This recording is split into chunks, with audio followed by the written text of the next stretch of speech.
નવરાત્રીના 7મા દિવસે વરસાદે ખેલૈયાઓના રંગમાં ભંગ પાડ્યો। વરસાદને કારણે પાર્ટી પ્લોટમાં ગરબા રદ કરવામાં આવ્યા હતા। ત્યારે આજે 8મા દિવસે જો બપોર બાદ વરસાદ ન પડે તો અનેક ગરબા ગ્રાઉન્ડમાં ફરી આજે ગરબા થઈ શકે છે। એસપી રિંગ રોડ ઉપર આવેલા શુભ મંડલી અને કેસરી રાત ગરબાનું ગ્રાઉન્ડ સુકાઈ ગયું છે, જેથી આજે આ બંને જગ્યાએ ગરબા યોજાય તેવી શક્યતા છે। તે ગરબા આયોજકોનો એવો પૂરતો પ્રયાસ થઈ રહ્યો છે કે આજે જો સાંજે વરસાદ ન પડે તો ચોક્કસથી ખેલૈયાઓ ગરબા રમી શકે।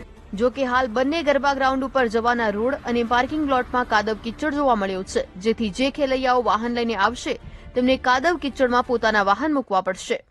તો આ સાથે જીએમડીસી ગરબા ગ્રાઉન્ડમાં પણ પાણી ભરાયેલા છે, ત્યાં પણ પાણી કાઢવાની કામગીરી ચાલી રહી છે, જેથી રાસોત્સવ પર જોખમ વધ્યું છે। બીજી તરફ વડોદરામાં પણ ગરબા આયોજકોએ સ્પષ્ટ કર્યું કે જો વરસાદ સાંજ સુધી નહીં આવે તો ચોક્કસ ગરબા રમાશે। દ્વારા જે ગરબા આયોજન કરવામાં આવે છે તે આ જે ગ્રાઉન્ડ છે તે સંપૂર્ણપણે આપ જોઈ શકો છો કે જે તૈયારીઓ છે તે કરવામાં આવી રહી છે। સતત ગ્રાઉન્ડની અંદર ટ્રેક્ટર છે તે ફરી રહ્યા છે, જે માટી છે તે નાખવામાં આવી। હાલ તમામ જગ્યાએ તૈયારીઓ ચાલી રહી છે।